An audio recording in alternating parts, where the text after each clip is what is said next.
Olá a todas e a todos, sejam bem-vindos de volta ao nosso curso de Física e Estatística. Essa aqui é a nossa aula 1, propriamente dita, já que eu chamei a primeira aula de aula 0, porque ela era muito básica, muito introdutória. Essa é a primeira aula onde nós vamos, de fato, falar um pouco de física, né? Que é o que nós estamos, é o nosso objetivo, né? É o que a gente veio fazer aqui.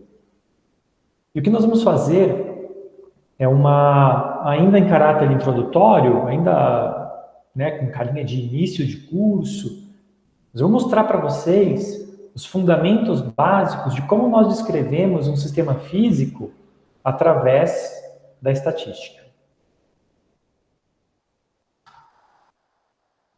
Então, a descrição estatística de um sistema de muitas partículas, que é o que nós queremos fazer, ela faz uso do conceito de ensemble. O que é um ensemble? O ensemble, ou nesse caso um ensemble estatístico, para não ficar ambíguo com outras definições, ele é o conjunto fictício de cópias de um sistema, onde cada cópia representa um estado possível para esse sistema. Como assim? Imagina que eu tenho algo que pode, como no nosso caso, né, pode se mover aleatoriamente, como uma partícula. Imagina que eu tenho uma caixinha e eu tenho uma única partícula dentro dessa caixinha que pode se mover de um lado para o outro. Na física estatística, o que nós fazemos é não pensar nessa partícula como algo que está de fato se movendo, mas pensar como essa partícula ocupando todas as posições possíveis. E aí nós temos inúmeros sistemas onde em cada um deles, em cada cópia do meu sistema, a partícula está numa daquelas posições possíveis.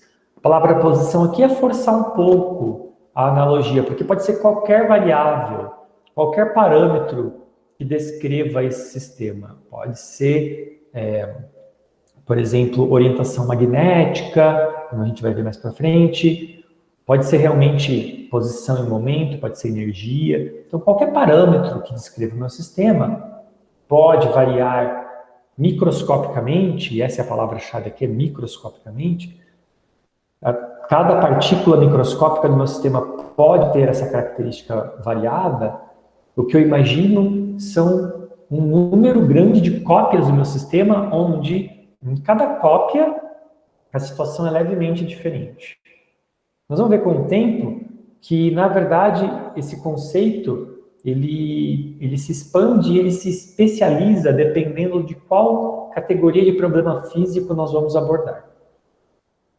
Então, em outras palavras, o ensemble, como eu escrevi aqui, ele é um modelo mental para o que a estatística chama de distribuição de probabilidades. Então, como nós vimos na nossa aula 0, nós usamos a distribuição binomial para explicar o problema do caminho aleatório. E lá nós tínhamos uma equação matemática para aquela distribuição. Eu poderia também ter imaginado no meu caminho aleatório que a minha partícula que está andando unidimensionalmente, na verdade, passou por todos os lugares possíveis. E parou em todos os lugares possíveis ao mesmo tempo. Cada lugar que ela parou, cada caminho que ela fez, é uma história. E o conjunto de todas essas histórias possíveis do meu sistema é o ensemble estatístico. Por isso que a construção do ensemble estatístico, desse modelo mental para descrever o meu sistema, ele começa com a contagem do número de estados acessíveis de um sistema, que é o que eu vou apresentar para vocês hoje. Eu vou definir daqui a pouco o que é. Para fazer mecânica estatística, nós temos uma receita de bolo. E essa receita, ela requer apenas 3 etapas. E eu estou falando aqui especificamente de mecânica estatística independente do tempo, mecânica estatística para sistemas em equilíbrio, que é o que nós vamos fazer nesse curso, tá bom? Então, dentro do contexto desse curso, nós temos sempre 3 etapas. E a primeira é, determine o ensemble. Determine o conjunto de configurações microscópicas que compõem o meu sistema. Depois, faça a conexão desse ensemble com a distribuição de probabilidades. essa conexão, ela tem algumas nuances, alguns detalhes, mas ela vai depender muito, e vou mostrar para vocês daqui a pouco, ela vai depender muito do tipo de sistema físico. Então não é algo puramente matemático, no sentido que, uma vez que eu construí o ensemble, eu sei exatamente qual é a distribuição. Bom, depende. Algumas pessoas vão dizer que eu preciso de física para construir o ensemble primeiro, depois a ponte com a estatística direta. Depende um pouco do ponto de vista aqui, tá? Vai ficar mais claro daqui a pouco. Mas a verdade é que esse segundo passo, ele nada mais é do que você, depois que você determinou o ensemble, você fala assim, ok, de todas essas histórias possíveis do meu sistema, como que elas se conectam com a distribuição de probabilidades para as grandezas do meu sistema? É isso. E por fim, faça a conexão entre estatística e termodinâmica. O que eu quero dizer com isso? A partir das próximas aulas, não hoje, eu vou mostrar para vocês como que variáveis meramente estatísticas, ou meramente não é uma boa palavra, parece que eu estou reduzindo a estatística, mas exclusivamente estatísticas, essa palavra que eu queria, como palavras exclusivamente estatísticas, palavras. Não vou gravar de novo, vou continuar. Como que variáveis ou parâmetros exclusivamente estatísticos se conectam com variáveis ou parâmetros exclusivamente termodinâmicos. Nós vamos ver isso nas próximas aulas. E a gente sempre vai repetir esses 3 pontos. O que nós vamos fazer na aula de hoje? Nós vamos focar no primeiro passo, no primeiro ingrediente, que é o ensemble. E essa aula não termina hoje. Não é que hoje nós vamos só falar tudo que tem para ser dito de ensemble. Não. Nas próximas aulas, nós vamos abordar os outros 2 ingredientes. E aí a gente vai construir o que nós chamamos de ensemble microcanônico. O nome está aqui meio que um spoiler do que vem por aí. Hoje a gente não precisa se preocupar com esse nome, mas é só para vocês entenderem que nós estamos trabalhando no espírito de construção. Estou construindo o nosso conhecimento do que é o ensemble dentro da mecânica estatística. Então nunca se esqueça que o ensemble ele é um modelo, ou seja, ele é uma representação limitada da natureza. E antes de falar de algo que realmente pertence à física e à natureza, vou começar com um exemplo mais simples e aumentando a complexidade desse modelo. Mas nunca perca de vista que não importa o quanto aumente a complexidade, ele sempre será um modelo. Sempre será uma descrição limitada de um sistema físico real. Imagine que o nosso sistema é composto por 2 moedas idênticas. A moeda tem 2 lados, cara e coroa. Cara é o lado que realmente aparece a cara e coroa é o outro lado. Quantos estados diferentes esse sistema possui? Olha a pergunta. Então, eu tenho um sistema composto por 2 moedas idênticas. Quantos estados esse sistema possui? Bom, o sistema, efetivamente, ele é composto por 2 partículas, que são as moedas. E cada partícula tem 2 estados, cara ou coroa. Portanto, o número de estados do sistema é dado por 2 ao quadrado. 2 estados por partícula é elevado ao número de partículas, isso são 4. E nós vamos ver daqui a pouco o que acontece quando a gente tem N moedas, tá? Caso mais geral. Por enquanto, vamos focar nesse exemplo de 2 moedas. Então, de quantas configurações possíveis eu posso organizar o meu sistema? São esses estados aqui. Eu posso ter cara a cara, cara na primeira, coroa na segunda, coroa na primeira, cara na segunda, ou coroa a coroa. 4 configurações possíveis para o meu sistema. Então, nós chamamos o número total de configurações do sistema de um microestado. Ou seja, um estado definido pelas propriedades das partículas. E aqui essa frase, na verdade, é um pouco errônea. Eu talvez escreveria ela de uma outra forma. Não é o número total de configurações que é um microestado, né? Cada um desses aqui, a princípio, é um microestado. Mas eu escrevi dessa forma com um propósito. Porque, dependendo de como o meu sistema, de como essas variáveis, cara ou coroa, influenciam a física do meu sistema depois, o conceito de microestado muda. Tá bom? Então, de repente, eu posso ter um sistema onde tudo isso aqui é um microestado só. Ou cada um deles é um microestado. Ou esses dois são um microestado, ou esses dois são. Aí eu teria dois. Ou então, as duas do meio são um microestado, que é o que eu vou mostrar daqui a pouco, e as bordas, cada um é um, então seriam 3. Portanto, eu tenho a questão dos microestados depende muito do que eu chamo de física aqui. Por isso que eu coloquei o número total de configurações. Porque o microestado, a princípio, é cada um daqueles, mas eu posso ter vários, dependendo do que eu chamar de física. Então, muitos microestados podem corresponder, desculpa a falta do R, eu corrijo depois, podem corresponder ao mesmo estado físico. Isso depende de como as propriedades físicas das partículas se combinam para formar propriedades do sistema como um todo.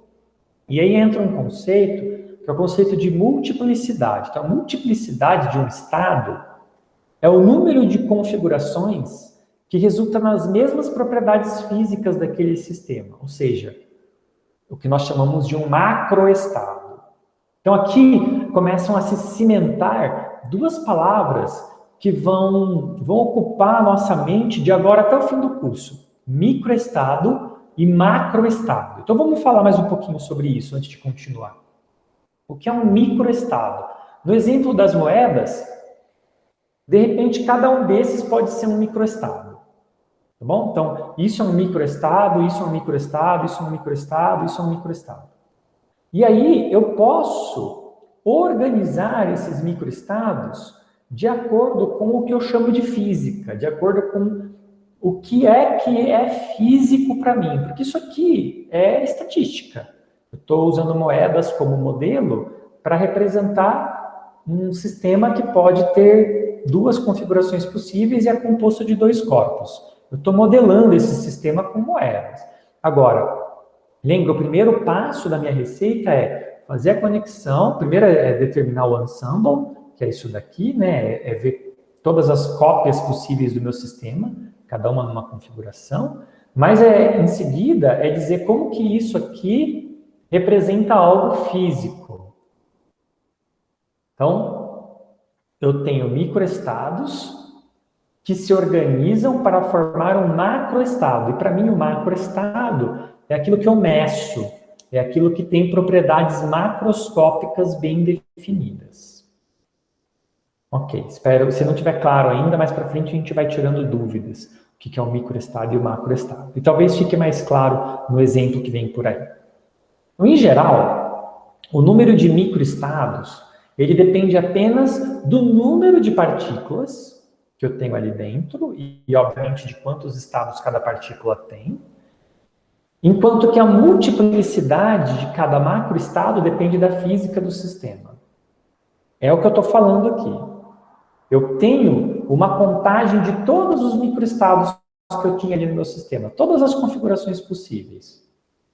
Porém, só quando eu falo assim, o que é físico para mim, como que esses microestados se unem para formar algo físico, é que eu estou dizendo para você a multiplicidade do macroestado. Ou seja, olha o macroestado agora.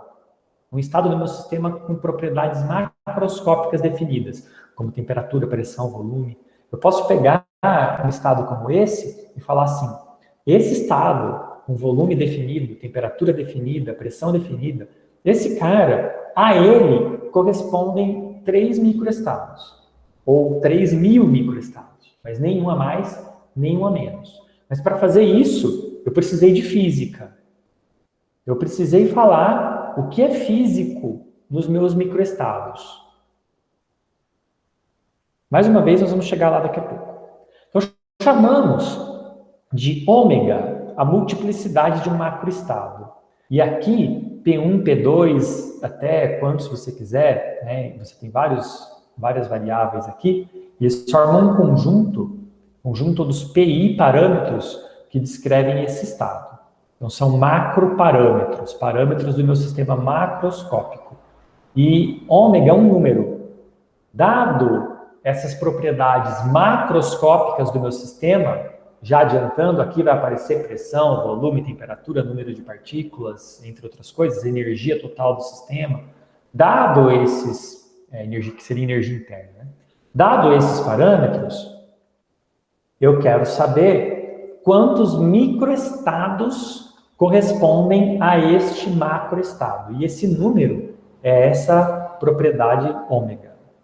Então, no exemplo das moedas, nós temos alguns casos particulares que eu quero mostrar para vocês. 2 em específico. Tem mais que eu poderia pensar, mas tem 2 específicos que são bem interessantes para nós. Então, eu vou pintar as moedas de cores diferentes, só para ficar mais fácil de ver, tá bom? Azul é cara e vermelho é coroa, né? Não é moeda 1, moeda 2, é cara e coroa, só para ficar mais fácil de ver. O primeiro caso é assim: a física do macroestado, ele depende apenas do estado de cada moeda. Então, a posição de cada moeda influencia diretamente quem é o macroestado do meu sistema. Então, por causa disso, cada microestado também é um macroestado. É isso que esse exemplo me diz. Ele me diz o seguinte: eu tenho 4 configurações possíveis para o meu sistema, né? Então, o meu ensemble é feito de 4 cópias do meu sistema, cada um com as moedas numa configuração. E porque a física desse sistema é tal que cada moeda influencia diretamente o macroestado do meu sistema, então, cada configuração dessa é um macroestado do meu sistema. Portanto, eu tenho 4 microestados e também tenho 4 macroestados. Eu não deixei claro aqui qual é a física, porque isso aqui é só um exemplo, mas é só para deixar claro que, assim, eu só consigo fazer essa conexão entre os microestados e os macroestados uma vez que eu tenho em mente qual é a física que o meu sistema representa. Tá bom? Agora, o outro caso, outro exemplo que vem ao caso aqui, é aquela onde a física do meu sistema não depende de cada moeda individualmente, mas ela depende do número total de moedas em cada orientação, cara ou coroa. Em outras palavras, microestados com o mesmo número de caras e coroas representam um mesmo macroestado. E aí eu redivido as minhas moedas de outra forma. Então, ter 2 caras representa um macroestado. Mesma coisa para ter 2 coroas. Mas ter uma cara e uma coroa representa o mesmo macroestado, porque só o número total que importa. Então, tanto faz se é cara ou coroa cara. Tanto faz qual delas, qual das moedas está na configuração. Desde que eu tenha 1 e 1, isso aqui é um macroestado. E quem dita isso é a minha física, é a física do sistema. Então, nesse exemplo, eu ainda continuo tendo 4 microestados, se eu for contar um de cada vez, porém, esse cara aqui é um macro, esse aqui é um macroestado, esse aqui é outro macroestado. E aqui, inclusive, eu mostro que com a nossa combinação, né? Então eu posso escrever ômega, que é o número de estados acessíveis, baseado na nossa equação de combinatória que a gente vinha usando antes. Eu tenho N moedas, nesse caso N é 2, e aí N1 e N2 é o número de moedas em cada configuração. N1 é cara, N2 é coroa. Então, se eu substituo aqui quem é cada um, para cada uma das possibilidades, vocês veem que, independente de qual moeda está em qual estado, se eu tenho, o primeiro é N1, né? Se eu tenho 2 caras e, portanto, nenhuma coroa, isso aqui equivale a um microestado. Então, a multiplicidade é 1. Eu só tenho um estado que é 2 caras, esse. Se eu coloco aqui, né, o último parâmetro é Nzão, que é sempre 2. Então, é só os 2 primeiros que importam. Se eu coloco 1 e 1, uma cara e uma coroa, então, fazendo a conta, vocês vão ver que eu tenho 2 estados acessíveis. Então, 2 microestados correspondendo. Eu já estou dando spoiler do nome, falando estados acessíveis. Está no próximo slide. Estou adiantado.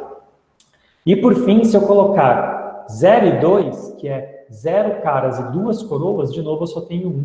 que é esse aqui de baixo. E aí, a soma total de todos os meus estados é 3, porque eu tenho só 3 possibilidades que compõem o meu ensemble. Tá bom? Não, na verdade, aqui está errado, tá? Perdão. Eu não devia ter dito isso. Continua sendo 4, tá? Essa soma ela é sempre 2 elevado a n nesse caso aqui.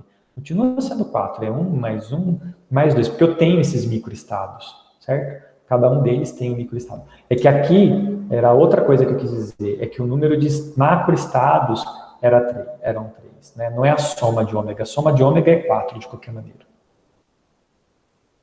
Então vamos ver o que cada um desses exemplos representa para nós, né? O exemplo das moedas é análogo a qualquer sistema físico onde os constituintes tenham apenas 2 estados, né? Obviamente, por isso das moedas. E os diferentes casos na determinação da multiplicidade dos estados é equivalente a dizer se as moedas são diferentes ou distinguíveis, que é o caso 1, ou se elas são idênticas e indistinguíveis, que é o caso 2. Então, o que eu estou dizendo aqui? Nesse exemplo, só para fazer um paralelo com a física, eu posso dizer aqui que as minhas moedas são distinguíveis, ou seja, que eu sei o que cada moeda é. Eu consigo pôr o dedo e falar, essa é a moeda 1, essa é a moeda 2. E a física do meu sistema depende da posição ou da orientação de cada moeda. Porém, quando eu não consigo distinguir quem é a moeda 1 e quem é a moeda 2, só me importa o número total de caras e coroas. E aí é isso que esse outro exemplo representava. Vamos ver rapidamente como seria o exemplo com N moedas. Então é o exemplo 2. No caso mais geral, o número de microestados do meu sistema, ele é dado por, o ômega que eu falei, 2 elevado a N. E a multiplicidade de cada macroestado é dado por essa combinação que nós tínhamos visto lá. Então, é n fatorial dividido por n1 fatorial e dividido de novo por n2 fatorial.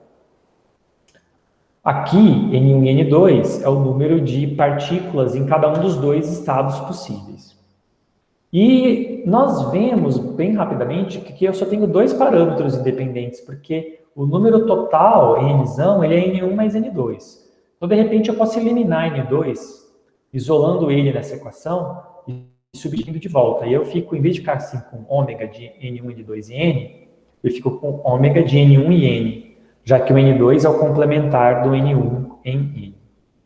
Que simplesmente é a mesma expressão de cima, só que é n fatorial por n1, n menos n1 fatorial. E vocês devem reconhecer isso, que isso aqui é o coeficiente binomial, né?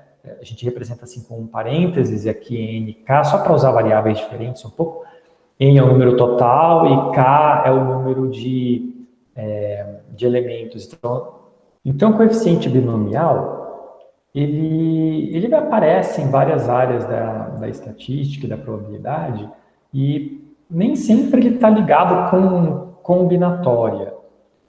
E aqui para nós, ele está ligado com a distribuição binomial, por isso que ele está aparecendo para nós aqui. Mas normalmente ele é lido como, essa representação de parênteses aqui, ele é lido como qual é a combinação, né, de n elementos k a k, onde na verdade você precisa começar do zero aqui.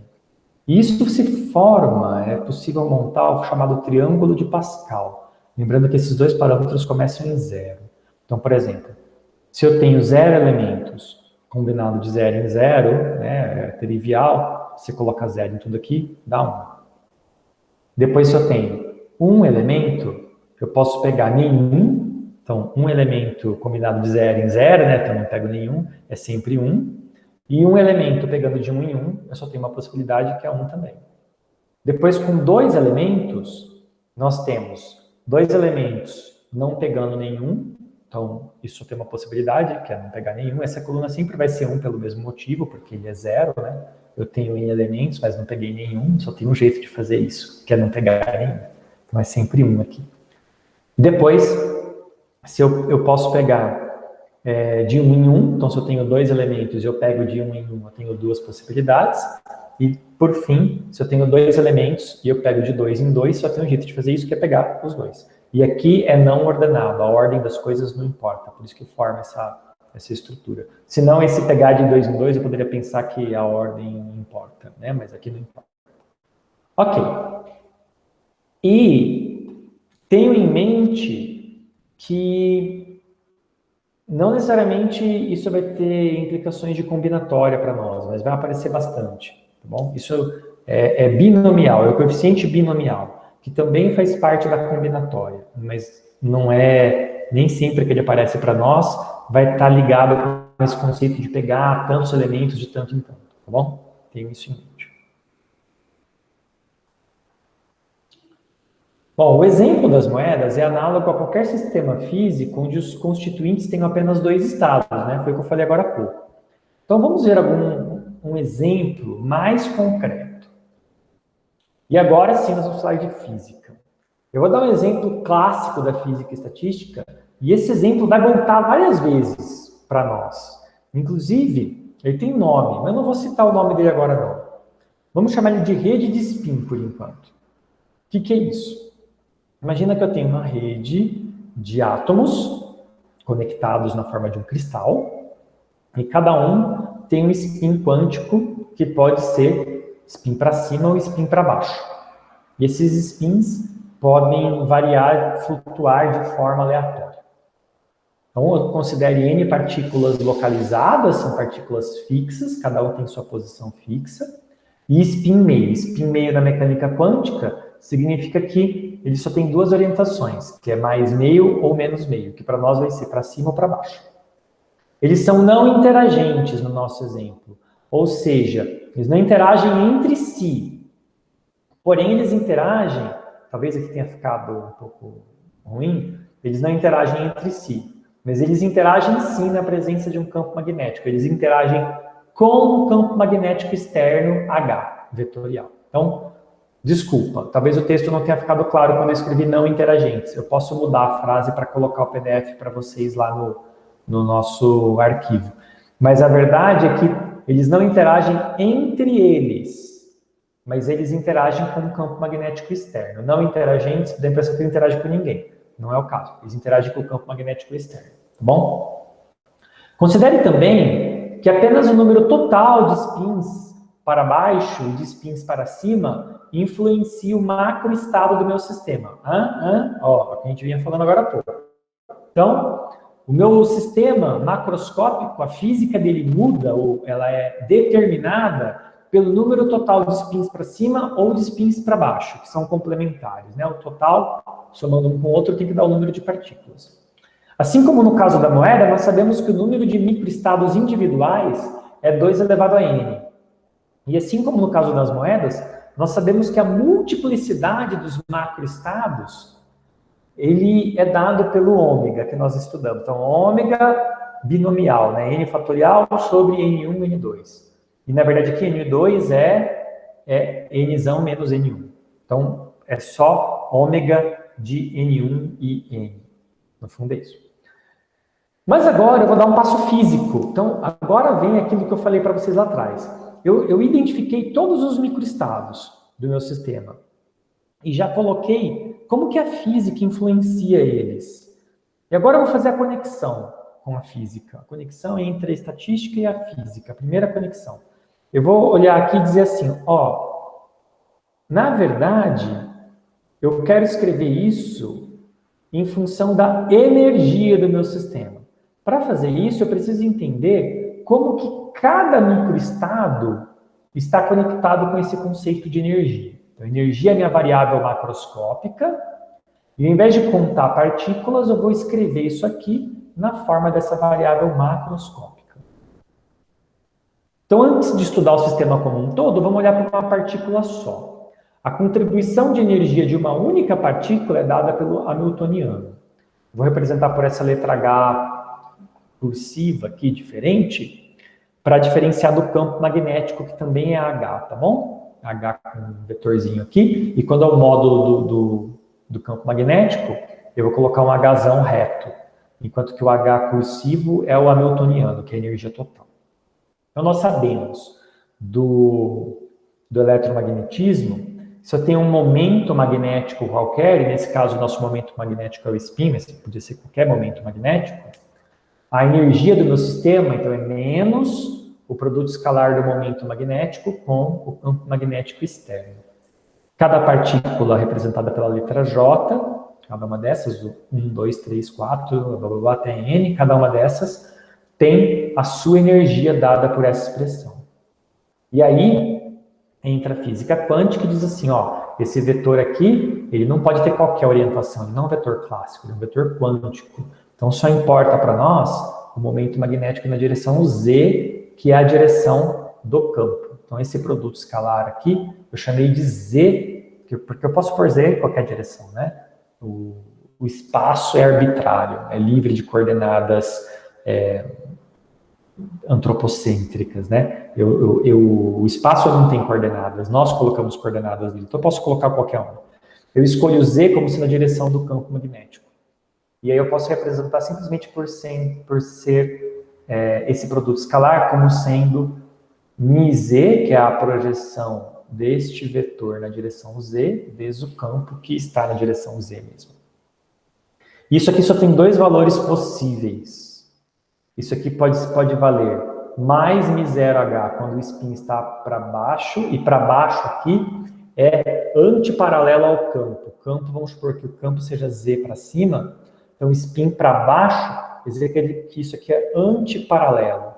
Então, sendo antiparalelo, esse produto escalar é negativo, e com o sinal que está aqui na frente, isso fica uma energia positiva. Quer dizer que isso tem mais energia do que o outro estado. Qual que é o outro estado? O spin está apontando para o mesmo lado que o campo. Então, o produto escalar agora é mínimo. E você, quando o cosseno é 0, isso aqui é 1, você tem simplesmente o módulo do momento com o módulo do campo magnético. Ok? Então, a gente escreve dessa forma aqui. Aí, quando esse produto é positivo, portanto, aqui eu tenho que o sinal de menos prevalece e isso aqui tem menos energia. E é isso mesmo, tá? Quando eu tenho um campo magnético, o meu spin, se o meu spin está contrário ao campo, ele está num estado instável, ele queria estar aqui no estado de menor energia, esse é o estado de maior energia. E para vir para cá, normalmente ele emite um fóton, ele faz uma transição quântica e gira para ficar paralelinho. Então, continuando aqui, onde μ com esse símbolo de vetor é o momento magnético da jésima partícula. E tem projeção desse momento na direção Z, μz. E eu chamei, que é a direção de H. Z é a direção do campo magnético H. E pode assumir os valores mais μ0 ou menos μ0. Tá bom? Muito bem.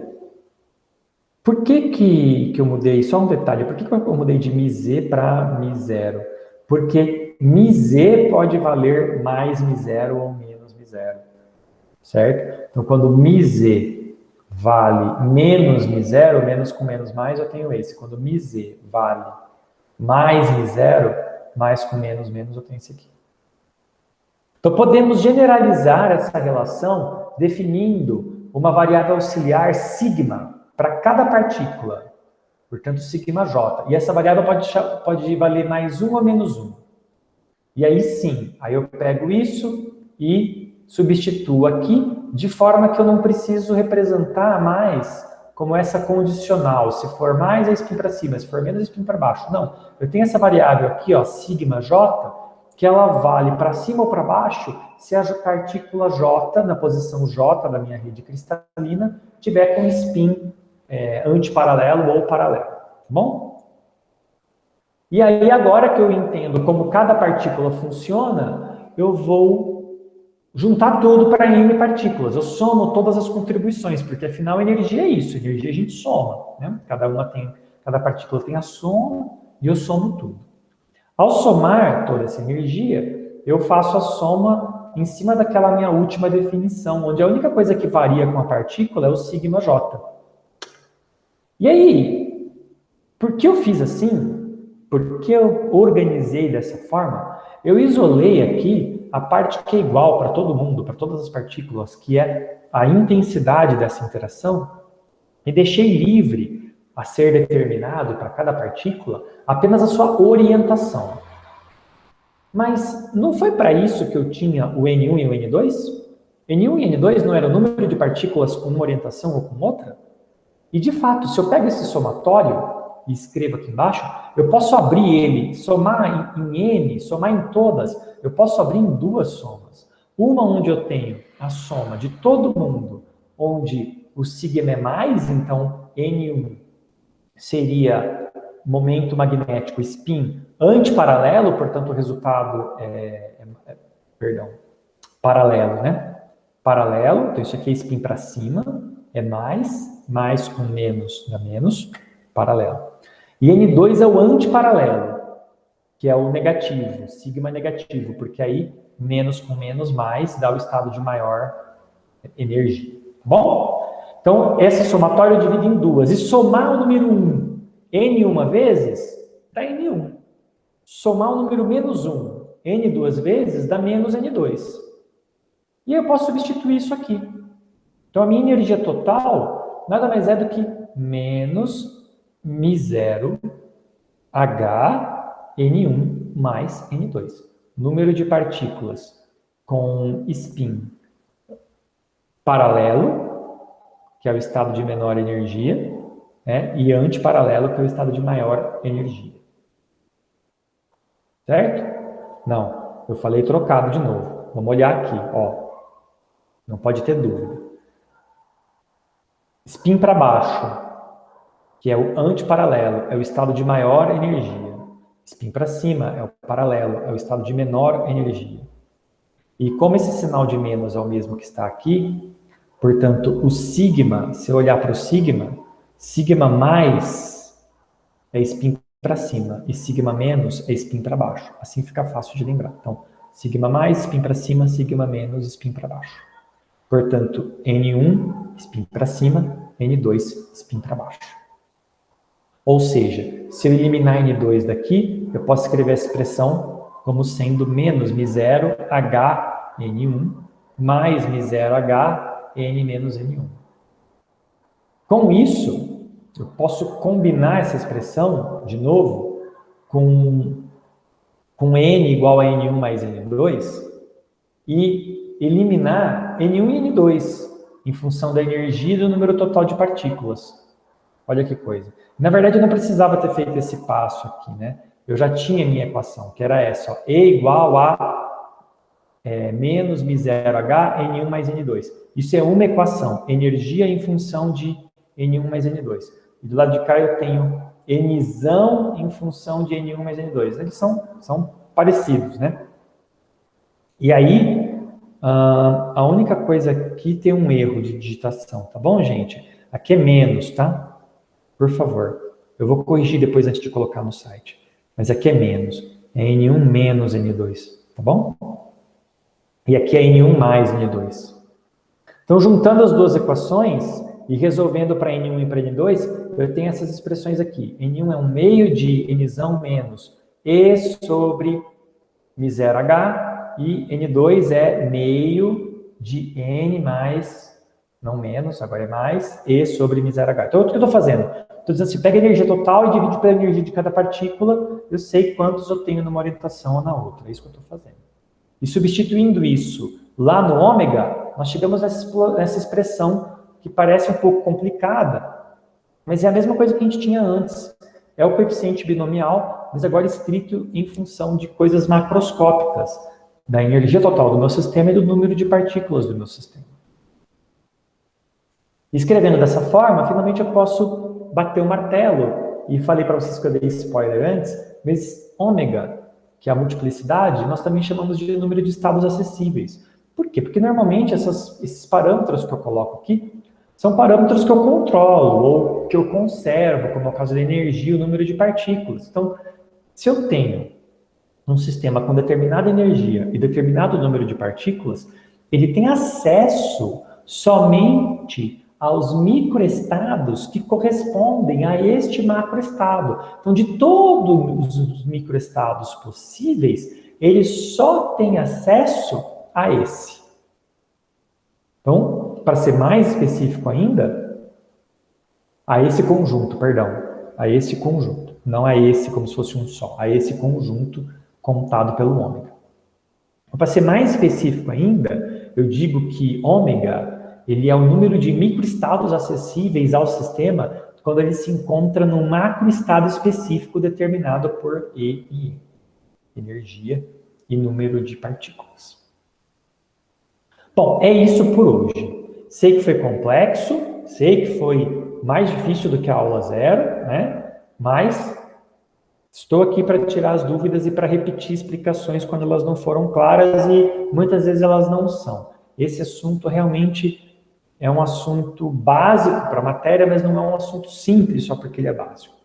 Eu peço que vocês repitam essa análise feita dos spins fixos e façam você mesmo. Elas correspondem aos exemplos 1 a 3 da nossa referência, do Salinas, e aos exemplos 4 a 6 também. Então, refaçam isso. Vai lá no livro, siga as palavras do livro e refaça esses exemplos todos. E depois, peço que vocês façam os exercícios 1 e 2 deste capítulo, do capítulo 2 do livro do Salinas, que é a nossa referência 1. Então, está aqui as nossas referências. Tá bom? É isso. E se você assistiu essa aula, vá lá no Slack e vamos conversar, tirar dúvidas e trabalharmos juntos em cima desses exercícios. Vejo vocês na nossa aula de dúvidas. Até mais!